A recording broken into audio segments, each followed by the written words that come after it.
वार्तालाप को सुनकर मेरी मानसिक जिज्ञासा और तीव्र हो गई है। हम जानते हैं देवी, तुम ये जानने की इच्छुक हो कि श्री हरि विष्णु का अगला अवतार कैसा होगा, कहाँ होगा? हाँ स्वामी। देवी, इस त्रेता युग में श्री हरि विष्णु जो सर्वप्रथम अवतार ग्रहण करेंगे वो एक तेजस्वी ब्राह्मण का होगा। उसके हृदय में अटूट आत्मविश्वास तथा अगाध शिव भक्ति होगी। अर्थात श्री हरि विष्णु मानवीय अवतार ग्रहण करेंगे? हाँ देवी। किंतु स्वामी, क्या यह इतना आवश्यक है? देवी, मनुष्य का जन्म प्रेम तथा निर्माण के लिए हुआ है, किंतु वो अपने समीप के वातावरण को देखकर उद्वेलित होकर वो सभी कुछ करता है जिससे उसकी मनुष्यता को ठेस पहुंचे। अर्थात इस त्रेता युग में अहंकार, दुष्टता, लोभ तथा मोह जैसी व्याधियां उच्च कुल में जन्मे लोगों को अपने ओर आकर्षित करने में सफल होंगी, जिसका सीधा प्रभाव साधारण जनमानस पर पड़ेगा। किंतु इसका संबंध श्री हरि विष्णु के मानवीय अवतार से क्या है स्वामी? पार्वती, साधारण जनमानस को अपने पथ पर अपने आदर्श के दर्शन उसी समीपता से हो जिस समीपता से उन्हें दुष्ट शक्तियां प्रभावित कर रही हैं, तो उनका जीवन शांत और प्रेम पूर्ण बन सकेगा।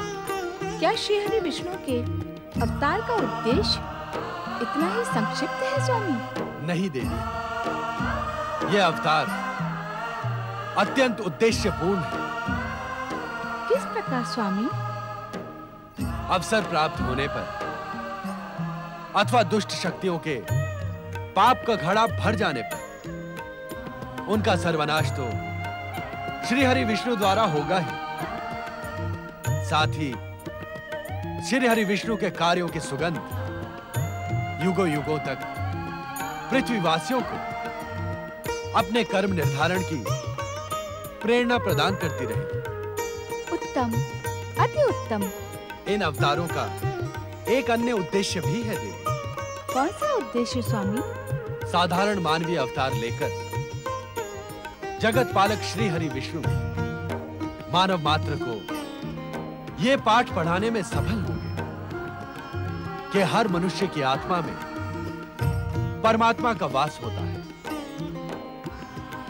यदि साधारण मानव भी इन सब आदर्शों का अनुसरण करे तो वो भी देवत्व का पद ग्रहण कर सकता है, नर से नारायण बन सकता है। सुंदर, अति सुंदर।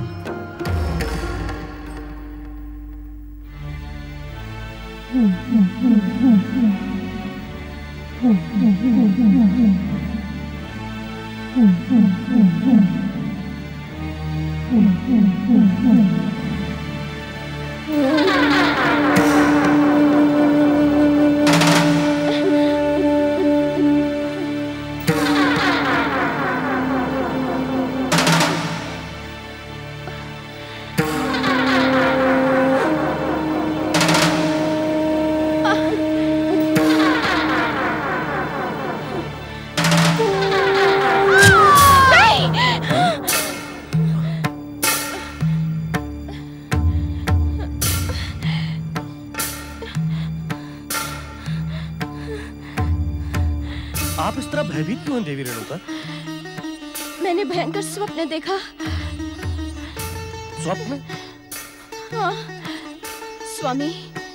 स्वामी मैंने विद्वानों से सुना है गर्भावस्था के स्वप्नों में भावी शिशु के जीवन का रहस्य छुपा रहता है। क्या स्वप्न देखा है आपने रेणुका? मैंने गगन मंडल में अनेक अस्त्र शस्त्र देखे, उनमें परशु भी था। वो अस्त्र शस्त्र आपस में टकरा रहे थे और तभी तभी मेरा शीश कटकर पृथ्वी पर लोट लोट कर चित्कार करने लगा। ये स्वप्न तो निश्चित ही अशुभ है रेणुका। आप तो महाज्ञानी हैं स्वामी, कृपया मुझे बताएं, इस स्वप्न का मेरे होने वाली संतान से क्या संबंध है? इस प्रश्न का उत्तर देवादिदेव भगवान शिव शंकर ही दे सकते हैं। स्वामी, हमारे कुल में सदा शिव की ही आराधना होती रही है। आप भोलेनाथ को प्रसन्न कर इस दुस्वप्न का कारण जानने का प्रयास करें। तुम चिंतित मत हो रेणुका। जमदग्नि ने आजन्म शिव आराधना की है। शिव भक्ति करने वालों को कभी कोई कष्ट नहीं होता। तुम्हारे स्वप्न में भी भोलेनाथ का कोई गूढ़ संकेत छिपा है। स्वामी,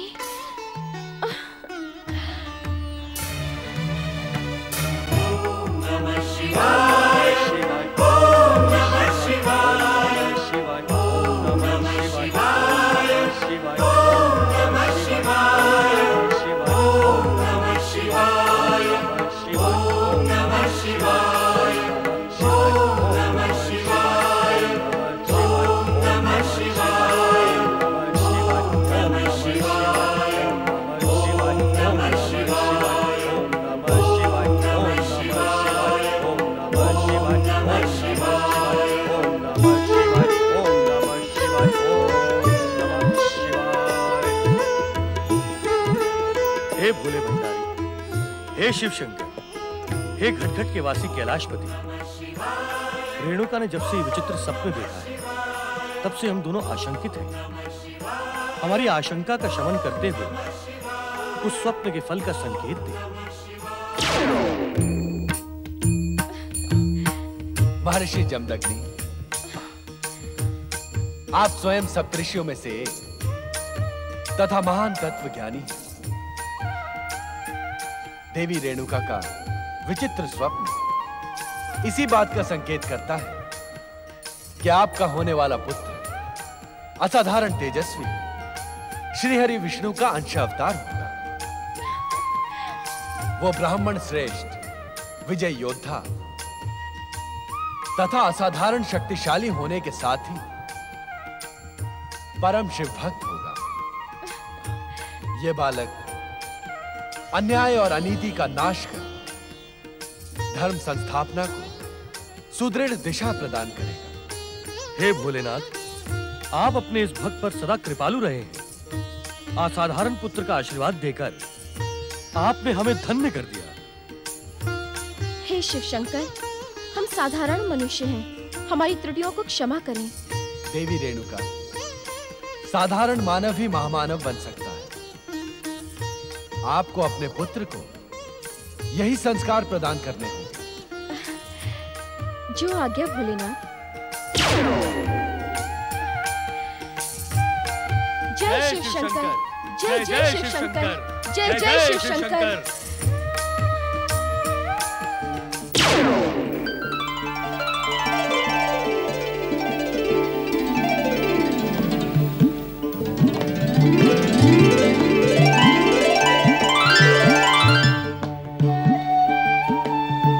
माता, उठो माता।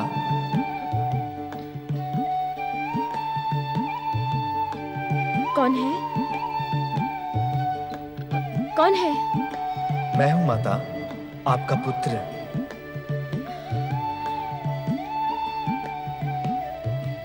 मेरा पुत्र? हाँ माता, मुझे अपने गर्भ में आश्रय दो। तुम्हारी उपस्थिति से मेरा मातृत्व सुगंधित हो उठा है।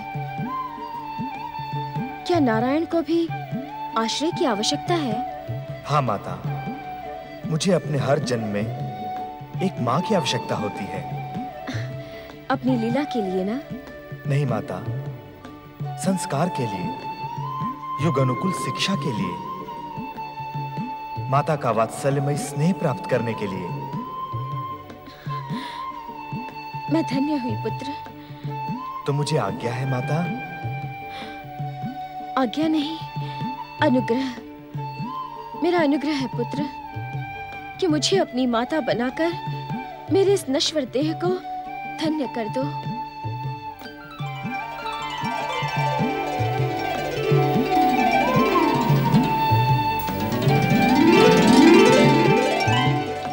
आपका आग्रह भी मेरे लिए आज्ञा के समान ही है माता। जय शिव शंकर। ओम नमः शिवाय।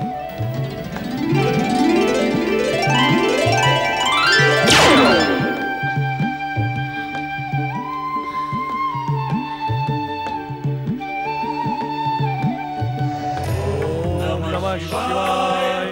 ओम नमः शिवाय। ओम नमः शिवाय। ओम नमः शिवाय। ओम नमः शिवाय। प्रणाम महर्षि जमदग्नि। देवराज इंद्र, जमदग्नि आश्रम में स्वागतम स्वागतम स्वागतम। महर्षि, मैंने आपको गौमाता कामधेनु देने का वचन पूर्ण किया, इसे स्वीकार करें। अहो भाग्य, मैं आपका ये दान स्वीकार करता हूं देवराज।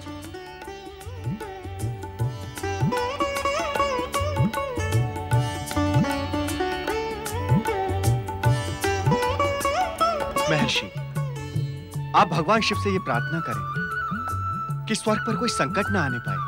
देवराज, यदि आपने पूर्ण स्वेच्छा से एक ब्राह्मण को गोदान दिया है, तो आप स्वर्ग की सुरक्षा के प्रति निश्चिंत रहें, क्योंकि इस संसार में एक ब्राह्मण को गोदान करने से श्रेष्ठ कोई दान नहीं। आज्ञा दें महर्षि।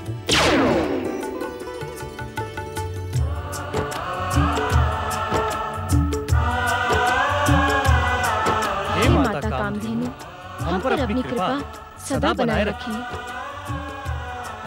गौ माता कामधेनु का दान प्राप्त करने के पश्चात ऋषि जमदग्नि और देवी रेणुका अत्यंत प्रसन्न थे, किंतु उन्हें इस बात का तनिक भी आभास नहीं था कि उनके सुख संसार में शिव कृपा से वृद्धि होने वाली है। संसार में जब भी कोई विलक्षण घटना घटित होने वाली होती है, तो उसके संकेत समस्त जड़ चेतन और वातावरण में दिखाई देने लगते हैं। ऐसे ही शुभ संकेत आज कैलाश पर दिखाई पड़ रहे हैं।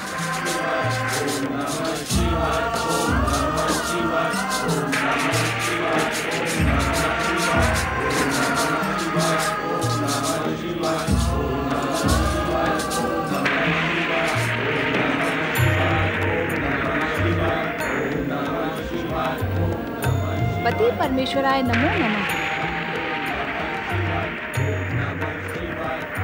स्वामी, शांत वातावरण में अचानक ये उत्तेजना की उत्पत्ति क्यों हो गई? क्या कुछ घटित होने वाला है?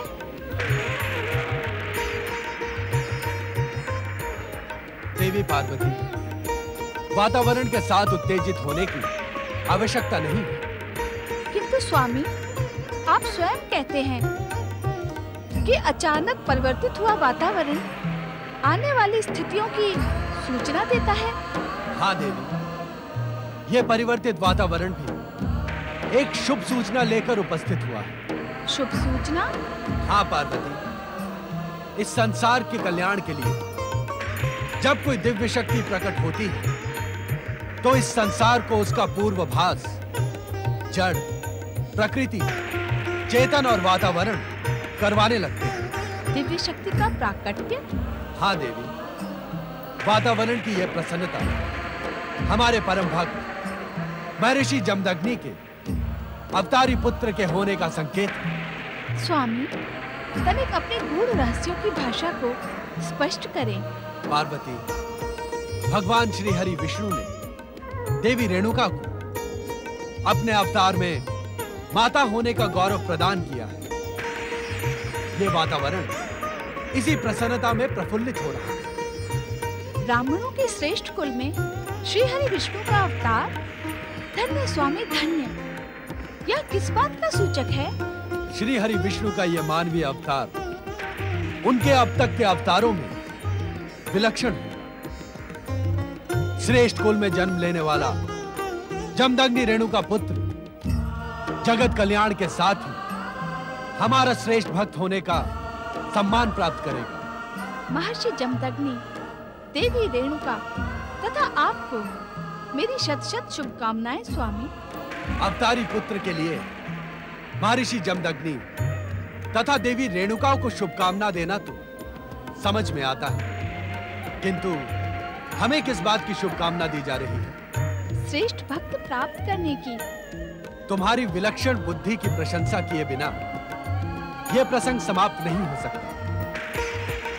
आज से तुम्हारा एक नाम विलक्षणा भी हो।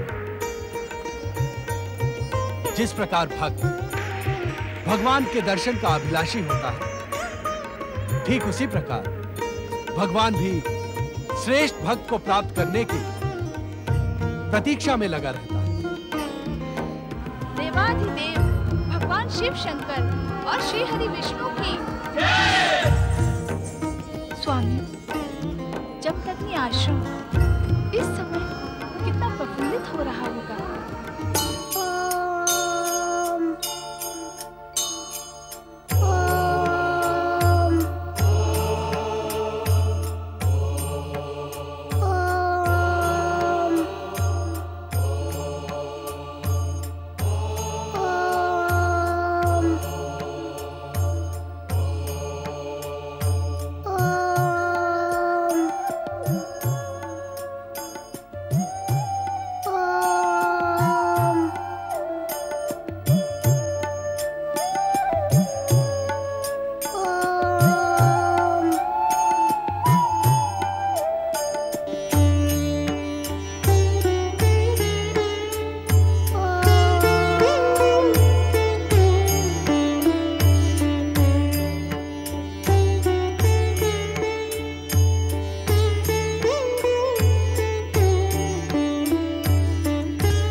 स्वामी, आप तो सर्वज्ञ हैं। हमारे इस पुत्र का भविष्य बताएं।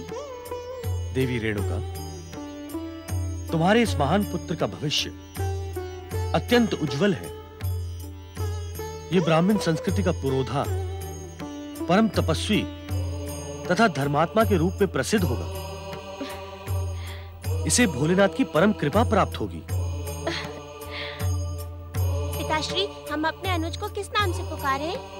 ओम नमः शिवाय। शिव इच्छा के अनुसार हमने इसका नामकरण कर दिया है। क्या नाम है स्वामी? राम। राम? राम? राम? राम?